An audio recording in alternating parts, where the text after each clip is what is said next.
Danny Makinson. Thank goodness. Anyway. He's up after me. I better be careful what I say. Hey, it's great to see you all. Are you enjoying yourselves so far today? All right. About the things. We're going to look at a passage today that talks about treasure and how important that is that we find the right kind of treasure. Treasure so important. And let's read our passage here in Matthew 13. Matthew 13 and verse 44. Just one verse for you today. Nice and simple. One verse, verse 44. Very important verse. Matthew 13 verse 44. The kingdom of heaven is like treasure hidden in a field. When a man found it, he hid it again, and then in his joy went and sold all he had to buy that field. Wow, have you ever thought about selling everything you've got? Ever contemplated it, selling everything? I was touched by Danny talking about getting engaged to Becky right here in this very park. I know he must have bought a nice ring. I bought a ring for my girlfriend to become my fiancée. I sold my French horn. Oh, that was a big sacrifice. Penny or my French horn. Now, of course, it wasn't really a big sacrifice, though my French horn was very precious to me. I mean, when something's really important, we will pay a high price, will we not? But what about selling everything you've got just for one treasure? You've got to be pretty convinced it's important. You've got to be pretty convinced it's going to be worth it to do that, haven't you? Well, this man did, because he was convinced, at least from the parable perspective, that he had found the kingdom of heaven. In his joy, he sold everything, not because he was bankrupt, because he made bad business decisions, but in his joy, he sold everything he had. It's wonderful to find treasure. Now, I got a little thing I want to ask some help with. I need some preteens, some year 5, 6, and 7 children. Do we have any 5, 6 years 5, 6, and 7 children here? We've got any preteens? We've got some. Okay, I need you to come up because I need you to help me with something. So I need all the preteens, all of you, please. It will be worth it. Trust me. Trust me, it'll be worth it. All right, preteens, years 5, 6, 7. Let's have a lot of you, please. Okay, how many have we got? 1, 2, 3, 4, 5, 6. Oh, good number. Excellent. All right, now, listen. This is special for you guys, because these adult type people, they're not getting any of this, all right? But there is treasure hidden in this field. Right? We are in a field, right? There is treasure in this field. Now, it's up to you to find it. Now, there's one particular treasure that's really pretty awesome, and then there's some mini treasures, but I think it's still worth the effort to try and find it, okay? Now, various adult people in this group here have the treasure. It is your job to find the right adults with the treasure. And the thing you have to say, you have to ask them, the secret password, have you got some treasure? All right? Have you got some treasure? And if they say they have, they can give you some treasure. Is that okay? So can we rehearse that? Have you got some treasure? Okay, good. You got it, right? You got, how long am I going to give you? I'm going to give you 30 seconds, so you got to move, all right? On your marks, get set, go! Find the treasure! Go find the treasure! Oh, individuals. You can't shout, you have to go to individual people. Have you got some treasure? Where is the treasure in this field? There's quite a lot of it. There's in fact enough for 2 per person, I think. Ah, Mulligan stands some treasure. Looks like Haribo to me. That's pretty awesome treasure. Who's got some treasure? Where is the treasure in the field? Come on, keep going. You've got 15 seconds left. Where is the treasure? Has anybody found the special treasure? There's a special treasure somewhere. Okay, you've got some treasure. Have you got some treasure yet? Keep going, there's treasure. Keep asking. Where is the treasure? Have you got some treasure? Keep asking these adults. Oh, there's some treasure on the bench over there. Excellent. Good, all right. A bucket full of treasure over there. Any more treasure? Okay, there's still one big treasure. Come on. Okay, I'm going to extend 30 more seconds. Somebody's got some major treasure. You've got to ask the right adult. Even perhaps you might need to ask a young adult. Younger than... I don't have any treasure. Well, I do, but not that type. Okay, so, we found the big treasure. Well, what's in the pack? What's in there? No, we need to open the package. The big treasure has been found. Open the package. What's in it? It's major treasure. It's the kind of treasure I'm told all preteens crave. What is it? It's not the latest iPhone. I was going to say, yeah. Sorry. My budget didn't stretch that far. What is it? We need to see. Hold it high. We have a book of spinner tricks and a fidget spinner.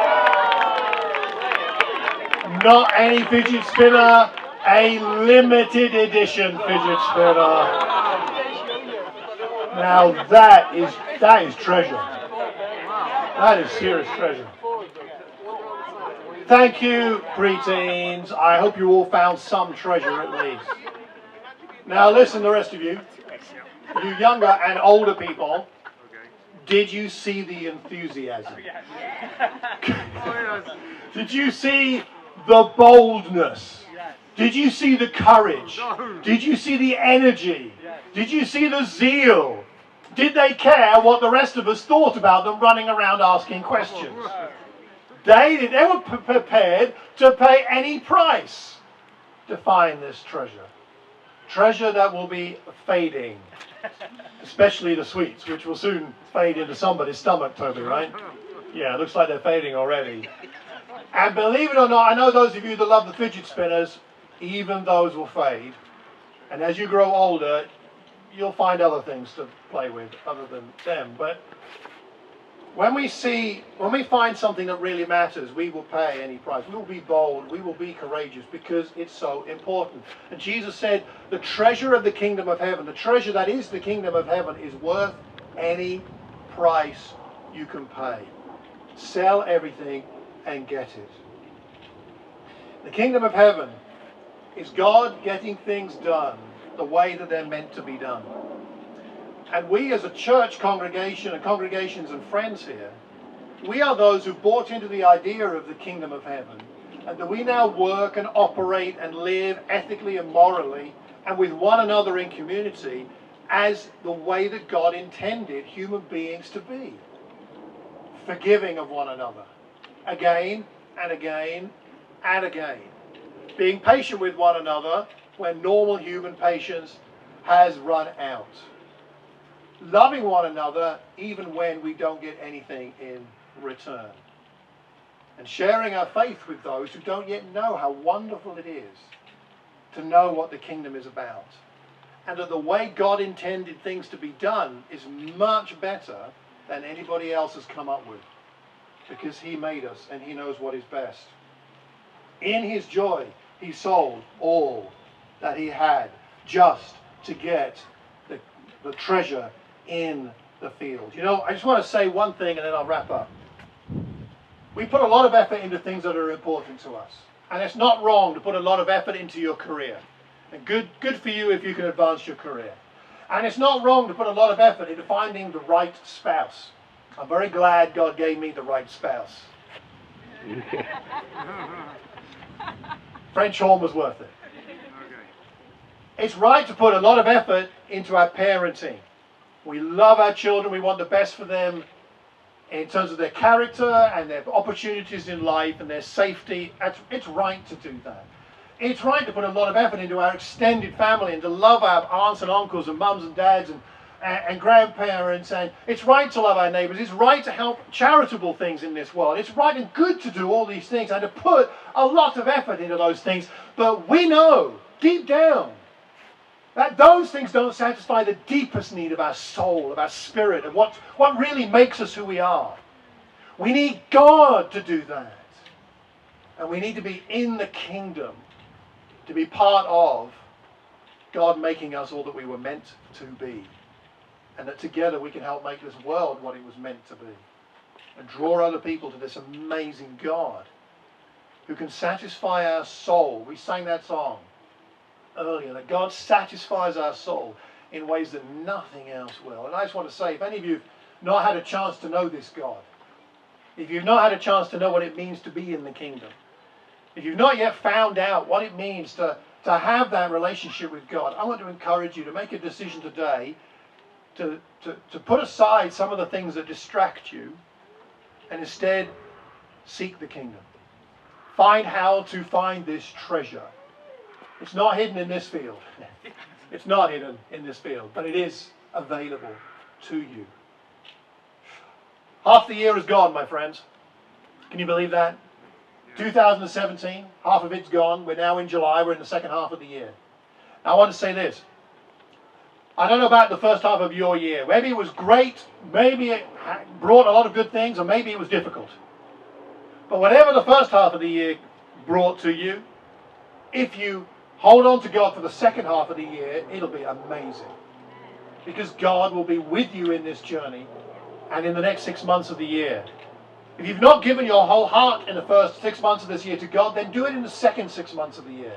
If you haven't found that treasure yet in the first 6 months of the year, then open the Bible and talk to your friends here and find it the second half of the year. The treasure is available. Let's make sure that we don't miss it. Let's not just stumble over it and move on. Let's find it. This treasure is amazing. Jesus said it was worth selling everything. And if he's right, and if what I'm saying is right, it's worth any sacrifice that you need to make to find the treasure of the kingdom. So what will you do? What will you do with this opportunity? What would you do if you knew that you could find something more valuable than money can buy? Just for a moment, imagine one last thing. Imagine that you had bought the winning lottery ticket to tens of millions of prize money. Imagine, maybe if you wouldn't normally buy a lottery ticket, perhaps someone gave you one as a gift. Let's put it that way. And you had that winning lottery ticket for millions of pounds. And you found out that you had won the lottery. And then suddenly, you remember where you put that lottery ticket. You put it into your jeans. And you suddenly remember where your jeans are. They're in the washing machine. You rush down to the washing machine and it's halfway through its cycle, a really hot cycle. The jeans are soaked. It's going round and round. I mean, what are you going to do? You've got the winning lottery ticket in the jeans in the washing machine. What are you going to do? You're not going to wait and say, well, I'll wait till it's finished. I'll let the cycle go round. I really like my clothes nice and clean. I don't want it to disturb the cycle. You're not going to do that. You're going to rip the thing out from the wall. You're going to smash open the door. You're going to get a crowbar and crowbar it open. You don't care if water goes all over the floor of your house. You don't care if it's a flat and it goes through the flat downstairs. You can buy them a new flat anyway afterwards. You're just going to get the jeans out of there as quick as you can because you want that lottery ticket. If we would do that for a lottery ticket, why would we not make all the effort we possibly can for something that is eternal? The kingdom of heaven is like treasure hidden in a field, and when a man came across it, he sold everything just to buy that field.